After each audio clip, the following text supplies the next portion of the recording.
Hello friends, educational Vande Mataram channel में आप सभी का स्वागत है। आज हम यूपी कांस्टेबल भर्ती परीक्षा 2024 के महत्वपूर्ण टॉपिक जनहित याचिका के बारे में चर्चा करेंगे। चलिए वीडियो को शुरू करते हैं। जनहित याचिका से आप क्या समझते हैं? जनहित याचिका क्या है? जनहित याचिका कौन दायर कर सकता है? जनहित याचिका किसके विरुद्ध दायर की जा सकती है? चलिए देखते हैं। जनहित याचिका पब्लिक इंटरेस्ट लिटिगेशन (PIL) की अवधारणा अमेरिका के न्याय शास्त्र से ली गई है। इसका इतिहास थोड़ा देख लेते हैं। 1979 में कपिला हिंगोरानी ने एक याचिका दायर की और प्रसिद्ध हुसैनारा खातून मामले में पटना के जेलों से लगभग 40,000 विचाराधीन कैदियों की रिहाई सुनिश्चित की। हिंगोरानी एक वकील थे। यह मामला सुप्रीम कोर्ट में जस्टिस PN भगवती की अगुवाई में बेंच के सामने दायर किया गया था। इस सफल मामले के परिणाम स्वरूप हिंगोरानी को जनहित याचिकाओं की जननी कहा जाता है। इसके बाद देखते हैं, एक केस आया था NP गुप्ता बनाम भारत संघ के मामले में न्यायमूर्ति श्री भगवती ने प्रतिपादित किया कि यदि कोई व्यक्ति या समाज का वर्ग जिसको विधिक क्षति पहुंचाई गई है या विधिक अधिकारों का अतिक्रमण हुआ है, अपनी निर्धनता अथवा किसी अन्य कारण से अपने संवैधानिक या विधिक अधिकारों का संरक्षण करने के लिए न्यायालय में जाने में असमर्थ है, तो समाज का कोई अन्य व्यक्ति या संघ न्यायालय में उसकी पहुंची विधिक क्षति के निवारण के लिए अनुच्छेद 32 के अधीन आवेदन कर सकता है। अगला है, भारतीय कानून में PIL का मतलब है जनहित की सुरक्षा के लिए याचिका या मुकदमा दर्ज करना। यह पीड़ित पक्ष द्वारा नहीं बल्कि स्वयं न्यायालय या किसी अन्य निजी पक्ष द्वारा विधिक अदालत में पेश किया गया मुकदमा है। यह न्यायिक सक्रियता के माध्यम से अदालतों द्वारा जनता को दी गई शक्ति है। आगे देखते हैं, जनहित याचिका इसे केवल सर्वोच्च न्यायालय या उच्च न्यायालय में दायर किया जा सकता है। जनहित याचिका समाज का कोई भी व्यक्ति या किसी संघ द्वारा पेश किया जा सकता है। न्यायमूर्ति भगवती और न्यायमूर्ति VR कृष्ण अय्यर जनहित याचिका स्वीकार करने वाले देश के पहले न्यायाधीशों में से थे। अगला है, यह रीट याचिका से अलग है, जो व्यक्तियों या संस्थानों द्वारा अपने लाभ के लिए दायर की जाती है।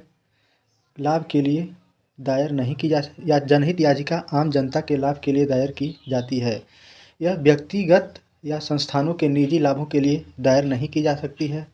जनहित याचिका की अवधारणा भारत में संविधान के अनुच्छेद 39A में निहित सिद्धांतों के अनुकूल है, ताकि कानून की मदद से त्वरित सामाजिक न्याय की रक्षा और उसे विस्तारित किया जा सके। अब देख लेते हैं कहाँ किस किस क्षेत्र में जनहित याचिका जारी की जा सकती है। वे क्षेत्र जहाँ जनहित याचिका जारी की जा सकती है, जैसे प्रदूषण हो गया, आतंकवाद हो गया, सड़क सुरक्षा हो गया, निर्माण, सरकार विभाग द्वारा जनहित की हानि होने के संबंध में जारी किया जा सकता है। चलिए आगे देखते हैं, जनहित याचिका क्या है। जनहित याचिका वह याचिका है जो जनता के हितों की रक्षा के लिए अनुच्छेद 32 के तहत उच्चतम न्यायालय में तथा अनुच्छेद 226 के तहत उच्च न्यायालय में दायर की जाती है। आगे देखते हैं, जनहित याचिका कौन दायर कर सकता है। कोई भी व्यक्ति या संस्था द्वारा जो सामाजिक हित के बारे में सोच रखता हो, वह जनहित के लिए याचिका दायर कर सकता है। अगला है,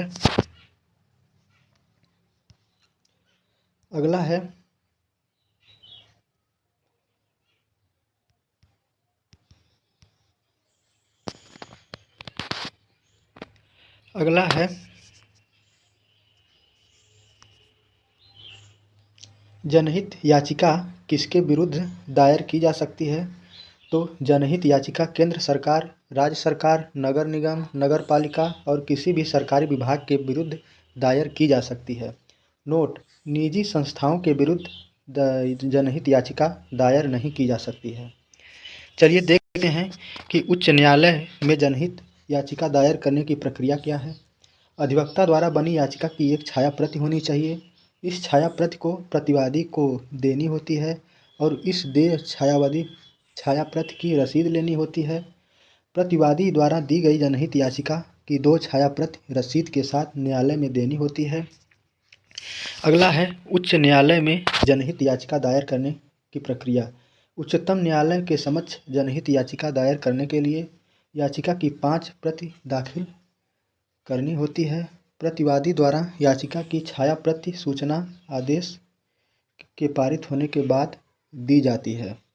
साधारण पत्र के जरिए भी याचिका दायर की जा सकती है, परंतु यह तभी मान्य होगी जब दायर करने वाला स्वयं व्यथित व्यक्ति हो या समाज हित की भावना रखने वाले व्यक्ति द्वारा दायर की गई हो या गरीबी के कारण जो न्याय पाने के लिए न्यायालय के समक्ष नहीं जा पाते हैं, उनके द्वारा अगर दायर की गई है तो वह साधारण पत्र के द्वारा ही याचिका मान्य होगी।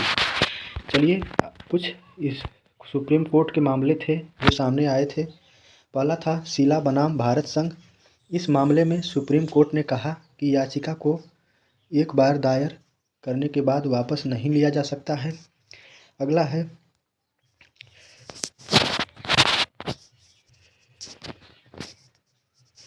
है सुनील बत्रा बनाम दिल्ली प्रशासन। इस मामले में एक आजीवन कारावास का दंड भुगत रहे कैदी के साथ जेल संरक्षक द्वारा क्रूर एवं अमानवीय व्यवहार के विरुद्ध एक दूसरे कैदी ने पत्र द्वारा न्यायालय को इस अमानवीय घटना की सूचना भेजी थी। एक अगला केस था MC मेहता बनाम भारत संघ। पर्यावरण के संरक्षण के लिए कानपुर चमड़े की फैक्ट्री से निकलने वाले मलबे से गंगा प्रदूषित हो रहा था। याची जो एक समाजसेवी था जिसने याचिका दायर की थी। चलिए यहीं पर वीडियो को समाप्त करते हैं। मिलते हैं अगली वीडियो में, तब तक के लिए जय हिंद।